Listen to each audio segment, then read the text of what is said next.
Two things that make comedy funny are delivery and timing. And I think that's maybe why some people don't enjoy this book as much as the first two. When I'm reading this, most of the time I'm hearing the voices of the radio play in my head. So the characters Ford, Arthur, and especially the narrator, i.e.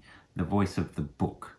And the certain delivery that is given by that narrator gives it some sort of extra humor. And so when I'm reading a lot of the prose, I can imagine exactly the type of delivery and the timing that would be given to it in the radio play. And a lot of that is what makes it funny. But without that, just reading the words on the page, I can kind of see how it would miss the mark. So my first piece of advice is, if you can, listen to the original radio plays, at least some of them, and that will give you a bit of an idea of what I'm talking about. The radio plays were incredibly innovative.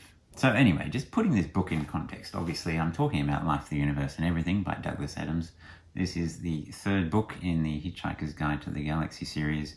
It was published in 1982. And was the third book that he had published. He had co-written a short story with Gary Chapman of Monty Python fame, and he had already written other stuff like Doctor Who episodes, but nothing as a novel, so this is his third novel. I'm not going to go into any real detail because the Hitchhiker's Guide to the Galaxy books are a bit hard to talk about, but suffice to say it's all sorts of wackiness.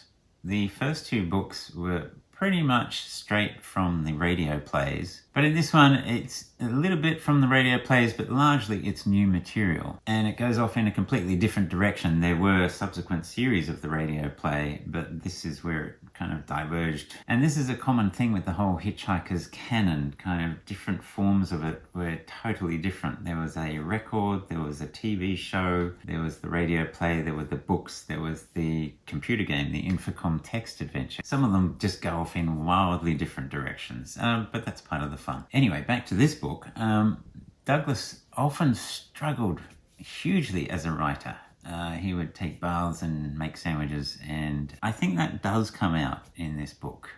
Some sections are a bit ho-hum, others he's just totally firing on all cylinders. Unfortunately, the ending is perhaps one of those places where it really could have been better. Still, on the whole, I find this book really enjoyable. There's some great twisting of language, the kind of thing that Terry Pratchett does well, and Douglas Adams does it in sometimes much better ways, I think.